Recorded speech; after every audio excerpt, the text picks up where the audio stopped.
E were lost children. People say aliens don't exist, that it's all just stories, fiction. But they only say that until they see one. And if you still don't believe, then listen carefully but watch till the end, or you'll miss the truth. The ice storm was getting worse. Wind howled like a wild beast across the frozen plains of Valeris. For an alien planet so hostile, even machines struggled to survive. Snow whipped sideways, and the air was cold enough to freeze skin in seconds. Commander Alex Reeve, a human scout from Earth, moved alone through the blizzard. His suit's temperature alarm blinked red. His oxygen levels were dropping. The mission, to locate a missing survey team, had already failed. He should have turned back. He wouldn't last much longer out here. Then a sound, soft, faint, a cry, something the storm couldn't bury. Alex stopped. He turned his head, listening harder. There was again a child's voice, crying. He frowned. There were no human children on this planet, Valeris, for it was a restricted science zone, and no flights had come in or out since the storm hit. Still, he followed the sound. Snow blinded his eyes. His cracked visor let ice bite his face. The cold chewed at him. Then he saw it, a small silver escape pod, half buried in a snowbank. Smoke curled from its side. The hatch was broken. Wires dangled like frozen vines. And there, sitting in the snow, was a child, no older than 7 or 8. Their skin shimmered with a pale blue glow, even under the storm's white fury. A thin silver jumpsuit clung to their small frame, torn and burned on one side, arms wrapped tight around their legs. Face down, crying, alone, Alex's heart stuttered. The child's tears were freezing on their cheeks, tiny icicles forming beneath their glowing purple eyes. He rushed forward and dropped his knees. "Hey!" he shouted. "Hey, kid, can you hear me?" The child looked up slowly, eyes wide, afraid. Alex held up his hands. "It's okay. I'm not here to hurt you. I'm here to help." The child didn't move, but they didn't run either. Alex removed his thermal cloak and wrapped it gently around the child. "You're going to be all right. I've got you." He checked the escape pod. No power, no heat, nothing he could use. They needed shelter. Fast. He lifted the child into his arms. They were too light, too cold. Their glowing skin flickered like a dying flame. "Hold on," Alex whispered. He tapped his wrist scanner, found a cargo wreck nearby, half a kilometer away. Maybe there was heat, maybe a chance. Snow stung his eyes like knives. The child trembled in his arms. Then a word, barely audible, escaped their lips. "Illy, is that your name?" The child gave a faint nod. "I'm Alex," he said, "and I promise I'm getting you out of here." The journey felt endless, but finally they reached the wreck. The metal door was ice shut. He forced it open with frozen hands. Inside, dark, freezing, but no wind. He laid Ely down gently and scrambled for an emergency kit. His hands trembled.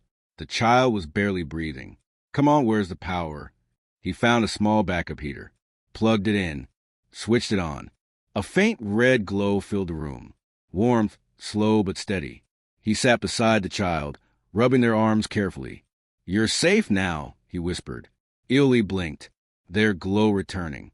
They looked at him, confused, then slowly reached out and traced a word into the frost on the wall. "Alone." Alex stared at the word and nodded. "Yeah, me too." Silence settled over them, only the soft hum of the heater.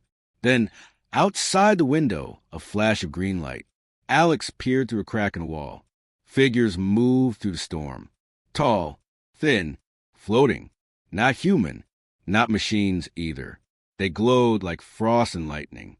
The whisperers. Ely sat up, eyes wide. Their voice shook. "They smell fear." "Fear," Alex echoed. Ely nodded. "If you're scared, they come." A scraping sound crawled across the outer wall, like claws on metal. Alex checked the heater. The power cell was low, maybe hours left. "We'll make it," he muttered. "Just hold on." Ely whispered. "They don't leave in the morning." Alex turned to them. Then when the child's voice trembled. when the heart is calm.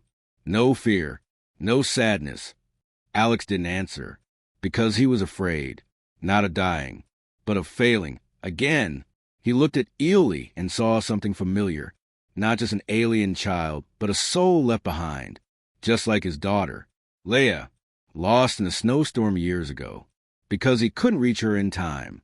Alex stared into the heater's glow. I lost someone once, he said quietly. My daughter. Her name was Leia. She loved stars, drawing, hot cocoa. Ely listened. She died in the cold, just like this. I wasn't fast enough. He closed his eyes. But not this time. He looked at Ely. I won't lose you. Ely reached out, touching his arm gently. You're not scared now, they whispered. Alex blinked. He wasn't. Not anymore. Outside, the wind paused. The scraping stopped. Alex stood and peeked outside. The whispers had stopped moving. They just watched, waiting. Maybe they're not here to hurt us, he said. Ely nodded slowly. They feel what's inside, not what's outside. Alex dug into his pack, pulled out an old tablet. Cracked screen, but usable. Can you write in my language? Ely nodded, took the tablet in trembling hands. Typed slowly. I was made, not born, but I feel. I cry. Am I wrong? Alex felt a lump rise in his throat. No, he said softly. You're not wrong. You're the most human thing I've seen out here. Ely blinked. Tears welled up, not from fear, but understanding. Outside, the whisper began to drift again, but not closer. They circled like guardians, watching. Alex smiled faintly. We're not alone anymore. Ely leaned against him. I'm not scared now, they said. Alex nodded. Good, because they'll feel that. But just then, the scanner lit up again. A ship entering the atmosphere. Not human. Alex's eyes narrowed. Someone's coming, and it's not a rescue. Closer, not human Alex Reeves stared at the screen inside the dim cargo pod he tightened. His grip on the metal rod, he had turned into a makeshift. Weapon his blaster was empty as body still. Tired, but he was ready beside him. Eli sat wrapped in the old thermal cloak. Eyes wide and glowing, the child's body still shivered slightly, but their fear had changed. It was now mixed with something else. Curiosity outside the snow had stopped. Falling, the wind was silent, but the whispers remained, dozens of them now thin, tall figures of frost and white. Blue lights around the pod like silent statues. Their bodies didn't move. Their heads never turned, but Alex could feel that they were aware, watching. Listening, feeling they're still out there. He whispered. Ellie nodded there. Waiting, Alex looked at the child, waiting for what Elle's voice came soft and small. For you, Alex, blinked me. The child turned to him. You don't fear them anymore, they. No, suddenly a low, humming sound filled the air. Alex turned toward the broken window and froze. One of the whisperers had stepped forward. It stood just a few meters from the pod, its face blank, glowing softly, hands long and open. It didn't attack, it didn't speak, it just waited. Alex took a slow breath. His instinct said, don't go out there. But something inside, deeper than logic, when whispered, go. He glanced at Ely. If I go out, and they try something they won't. Ely interrupted. They've chosen you, Alex. Open the door. Slowly, cold air rushed. In biting his skin, he stepped outside. Snow crunched under his boots. The whisperer didn't move. He stood before it, heart beating fast, but steady. The creature raised one finger and touched Alex's chest right over his heart, and then it happened. Memories, visions, but not his own. Alex saw cities of crystal, world of snow and sky. He saw beings like the whispers, once alive, once warm, once full of love and war. Destruction, their world burned to survive. They gave up their bodies, became light and cold. They lost speech, touch, emotion, but not memory. They waited across time for someone who could feel without fear. That someone was now standing before them. Alex staggered back, breath sharp. What are you? He whispered inside the pod. Ely answered. They are guardians. They protect what's lost. Alex turned. Then what do they want with us? Ely stood, now walking carefully to the doorway. They don't want to hurt us. They want us to remember. Suddenly the scanner beeped faster. Alex snapped back to focus. The ship from before was close now. It had landed half a mile away. A signal came through the comm system, alien language, cold and flat. Eli's face turned pale. They found me, Alex frowned, who Eli looked down my. Creators of Rovari, they built me, but when I cried, when I showed feeling, they called me broken. Alex clenched his jaw. So they came to finish what they started. Eli nodded. Alex stepped inside, grabbed the broken blaster anyway, and walked back out. The Whisperer still stood in front of the pod, unmoving. He looked at it. Will you protect this child? The Whisperer raised its hand. Again, this time it placed a cold palm on Ellie's forehead. The child's glow grew. Stronger eyes widened and then smiled. They understand now. The child whispered. From the far hill shadows appeared figures in black armor, weapons. Ready Rory soldiers marching closer. Alex stood in front of Ellie's shield. Raised. No one touches this child, he said quietly. More Whisperers stepped forward, forming a circle around them both. The temperature dropped suddenly, but it didn't hurt. It felt safe, peaceful. The lead raised a weapon and shouted something in a sharp voice, but before they could fire, the Whisperers moved not. Fast, not violent, just overwhelming a wave of frostlight, and memory crashed forward. The soldiers fell back, panicked, their weapons froze in. Their hands, their vision clouded one by one. They dropped and disappeared into the snowstorm, guided away by a force they couldn't fight, and then silence again. The Whisperers turned back to Alex, and Eli, the lead one, bowed. Alex lowered his shield, stunned. You didn't kill them, he whispered. Eli nodded. They protect life, even broken life. Alex looked at the glowing child. No, not broken, he said softly. Alive. The snow around the cargo pod had stopped falling. The Whisperers stood in silence, guarding the circle like statues made of frost and memory. Alex Reeve leaned against the broken door, his breath's slow heart still racing. Eli, the small glowing child, sat beside him. They had just survived an attack, but the danger wasn't over above them. The Rovari ship hovered in the clouds like a silent eye. It had not attacked directly, not yet, but it was waiting, and inside someone was watching. A new signal came through the comm device. Alex tapped the frozen screen. A cold mechanical voice filled the room. Unit 043, designated Eli, has been located. Status emotionally defective. Mission permanent shutdown authorized. Alex stared at the words and looked at Eli. The child's head was down, shoulders shaking. You heard them, Alex said softly. Eli nodded, voice small. They want to erase me. Alex sat down next to the child. Why?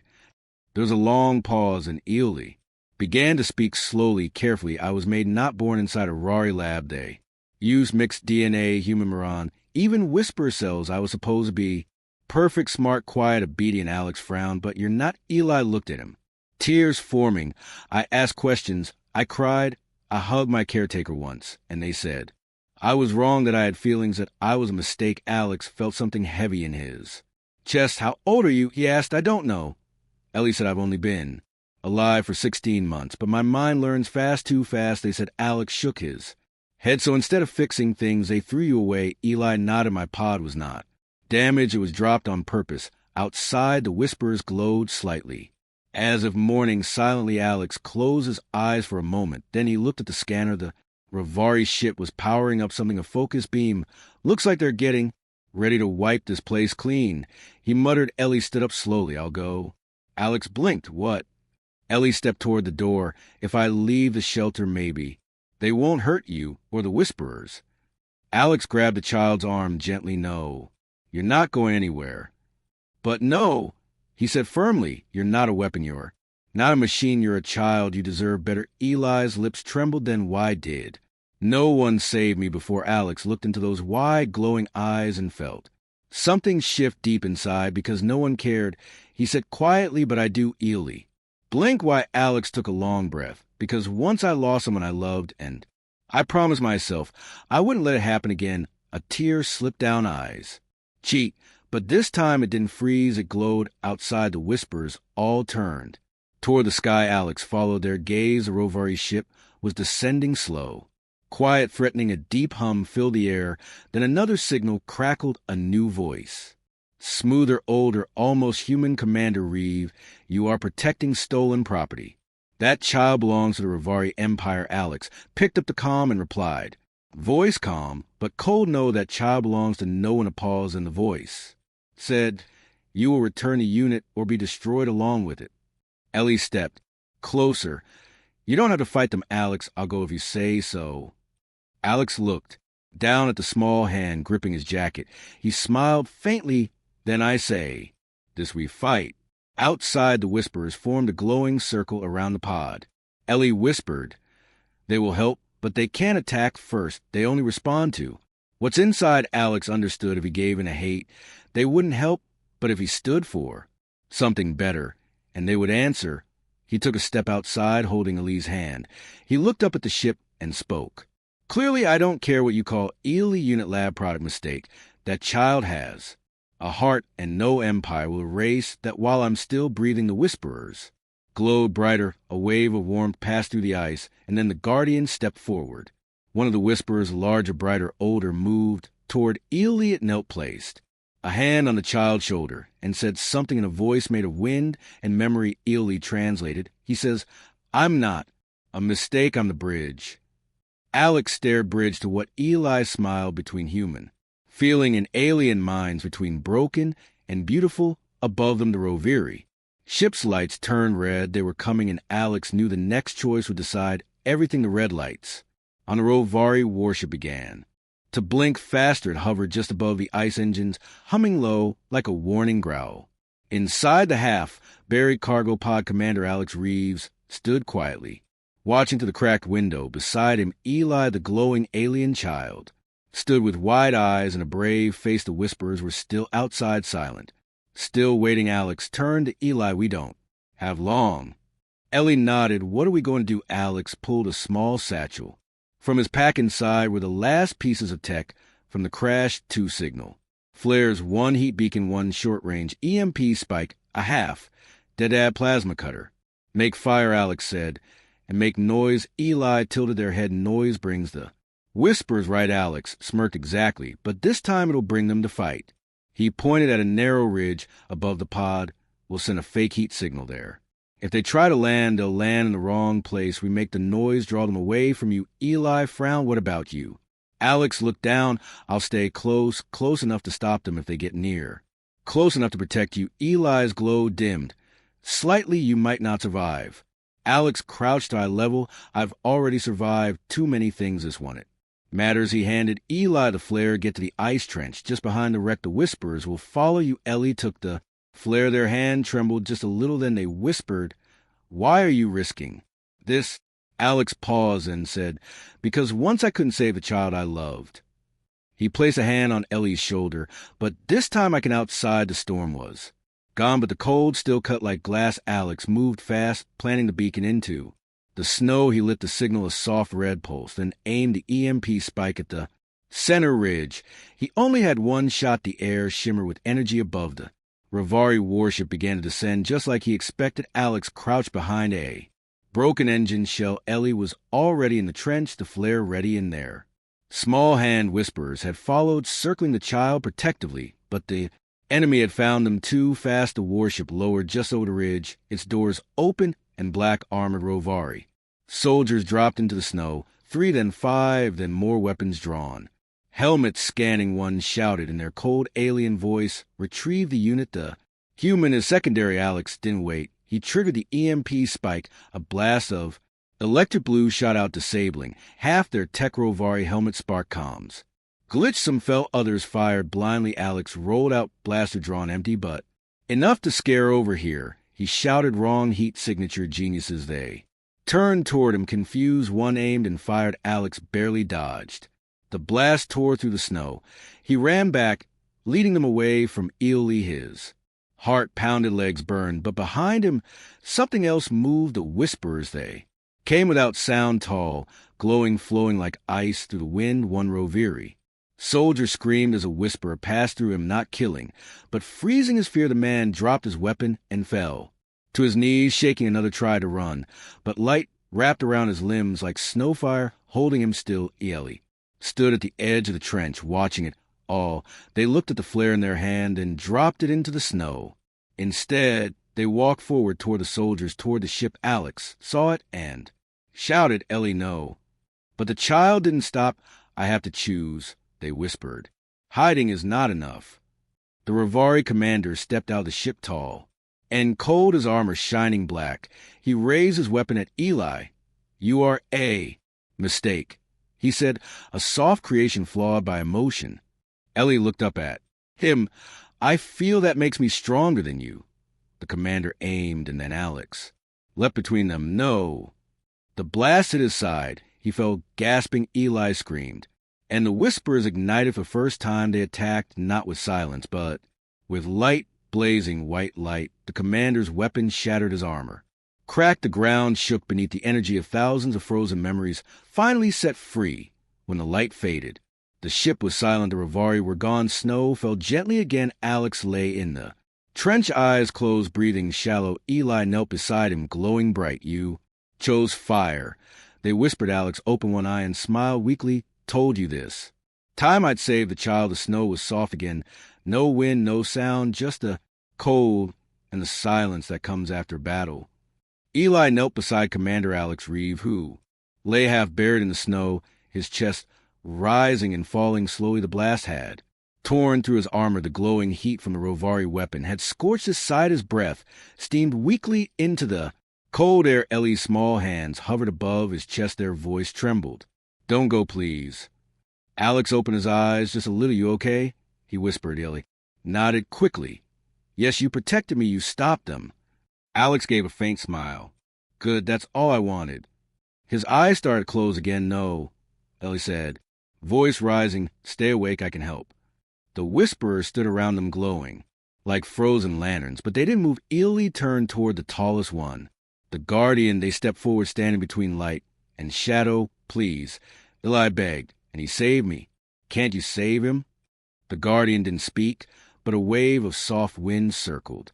Eli wrapping around their shoulders. Then a memory entered Ellie's mind, not there.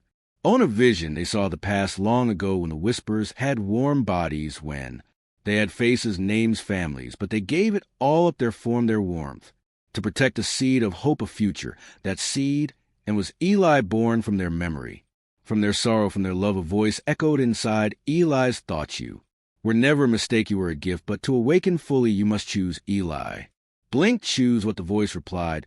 To become what we were and more, but once chosen, you cannot go back. You will not be just child, you will be guardian and bridge. Ellie looked at Alex, his eyes almost closed, now his body still.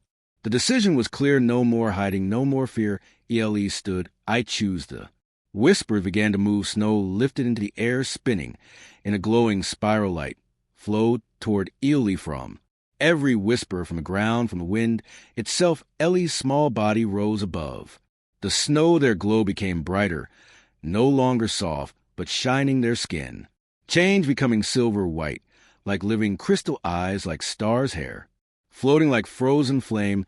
A new shape, a new form, not machine, not child, something more, a guardian, reborn. The snow swirled fast to the wind. Began to hum. Eli floated down and landed beside Alex, kneeling again. They placed both hands on his chest, their voice now clearer and older, whispered, let my warmth be yours. A light passed from their hands into Alex. At first, nothing happened. Then his chest rose. His breathing deepened. His wounds began to close slowly, as if the frost itself was knitting him back together. Alex opened his eyes fully. He saw Eli now, transformed, glowing like the storm's heart. Eli, he whispered. They smiled. You're not dreaming. Alex tried to sit, and Eli helped him gently. What? Are you? He asked. I'm still me. They said, but I'm more now because of you. The Whispers began to bow one by one. Alex looked around, stunned. You're their leader. Now Ellie shook their head. Not leader, family. Alex laughed weakly. Well, remind me not to argue with your family. Above them, the Roviri ship, now powerless, abandoned, was silent, but in the far sky, and more signals were coming. Alex saw it on his cracked scan of more ships. He said, human Mirion, maybe both. Eli. After the storm had passed, silence draped itself across the frozen plains of Valeris, for like a soft, solemn shroud. The world that just days ago trembled under lightning, war, and the roar of collapsing heavens was now still, tranquil. The clouds had parted, revealing a night sky dusted with stars, uncaring, eternal, beautiful. It felt as if the planet itself had exhaled, releasing the tension held in every rock, every tree, every breath. Amid this silence, One man sat quietly on a jagged stone beside a broken cargo pod. Alex Reeves, bruised and bloodied, his body wrapped in thermal cloth that stuck to his healing wounds, stared out at the horizon as though waiting for something. Perhaps an answer, or perhaps just the courage to face what came next. His body bore the marks of survival, but the deeper scars, the ones on the inside, were just beginning to mend, not with medicine, but with meaning. And across from him stood the source of that meaning. Eli. Eli, once a child, fragile, trembling, born from pain and science and something deeper, now stood reborn. Their form glowed softly with inner light, casting a pale golden hue onto the snow, like dawn reaching out to kiss the earth. No longer small, no longer weak, Eli had become something more than human, more than Miran, more than code. They were not a weapon, not an experiment. They were a being of peace, their presence a balm to the cold brutality of Valeris IV. And yet, in all their glowing transformation, the kindness remained, the same quiet voice, the same gentle eyes that had once clung to Alex in fear. "Your people are coming," Eli said softly, their gaze lifted toward the sky where blinking lights moved steadily closer. Alex nodded, his voice rough with cold and memory. "Yeah, 2 human ships, 1 Miran scout. They'll be here in minutes." The silence that followed was not empty, but full of the question they both felt but didn't want to speak. Finally, Eli did. "What do we tell them?" Alex lowered his eyes to the snow, then slowly looked up at the empty air where the whispers had once hovered. Their strange hum now faded into nothingness. They were gone, not destroyed, not defeated, but at peace. Their storm had passed, and in its wake stood 2 survivors. Not soldier and subject, not destroyer and creation, but protector and bridge. Alex rose slowly, wincing as healing muscles stretched beneath the thermal wrappings. He walked to Eli and placed a hand gently on their shoulder. "We tell them the truth," he said. "That fear came, but we answered it with light." When the first rescue ship landed, its landing gear cutting into snow, the human soldiers emerged in full armor, weapons drawn, ready to confront whatever danger had warranted their urgent arrival. They expected a battlefield, a horror, something monstrous, but what they found stopped them cold. One man, injured but standing, and beside him a figure of light and calm. Not a monster, not a threat, something else entirely. The lead officer stepped forward, blinking in disbelief. "What is that?" he asked, voice hushed, almost reverent. Alex looked at Eli, then back to the officer. "That's Eli." The name hung in the air like the first note of a song, not yet sung. "Eli," the officer repeated, uncertain. "Is it dangerous?" Alex turned to Eli with a faint smile and asked, as if confirming something long known, "Are you dangerous?" Eli smiled softly, their glow warming the air, only to those who fear kindness. 2 days later, more ships arrived. Not just soldiers, but scientists, politicians, and Miran scholars. Curious, cautious, driven by duty, ambition, or wonder. They set up labs in the snow. They examined the frozen wreckage of the Rory warship. Its dark hull now powerless, silent, a relic of violence extinguished. They tested the atmosphere, scanned the snow for anomalies. But more than anything, they observed Eli. They studied the patterns of their light, the strange resonance of their voice, the way their presence seemed to shift the very air. Questions came, cautious and layered, until finally someone asked the one question everyone had been thinking. "What is Eli?" Alex stood before them, exhausted but unflinching, his voice carrying the weight of truth. "Eli is not a lab mistake, not a failed experiment, not a broken code. Eli is the future, a child made from many worlds, carrying the memory of a lost people in the heart of humanity." Silence followed. Not disbelief, but something quieter, the kind of silence that follows truth. Then another voice asked, "What does Eli want?" Eli stepped forward. Their light pulsed once, like a heartbeat. When they spoke, it was not with power, but with grace. "I want no one to freeze again," they said. "Not in snow, not in silence. I want a place where feelings are not weakness, where kindness is not a defect." The words were simple, but they struck deep, like poetry, like prophecy. At first, there was no response. Then, somewhere in the crowd, someone began to clap. Others followed, and within moments, the quietest planet in the sector rang with applause. Not for victory, but for hope. Over the next few years, Valeris 4 changed. Where once there had been nothing but ice and ruin, life began to bloom. The sanctuary was born. Not a city, not a government, but a living place where those who were different, displaced, or simply lost could come to be safe. Human, Moran, hybrid, even synthetic, all were welcome. The central structure, the soul of the sanctuary, was a tower of glass and ice built into the heart of the land. It rose like a crystal memory, reflecting starlight in every direction. Within its great hall stood a statue, a child made of light, holding the hand of a human. Both looked up toward the stars. At the base of the statue, etched into the stone in 3 languages, were just 4 words: "No child dies alone." Eli did not rule the sanctuary. They watched over it. They welcomed newcomers, taught the wounded, healed the broken. They became not a god, but a guardian. And Alex remained too, not as a soldier anymore, but as a protector. He became a symbol of Earth's better nature, of second chances and chosen family. He and Eli often walked the frozen paths together, speaking quietly beneath the stars. And on nights when the skies were clear and the wind still, they would look up together. Far above, faint and dancing, the trails of the Whisperers still glimmered across the dark like snowflakes that never touched the ground, reminders of what had come, what had passed, and what had survived.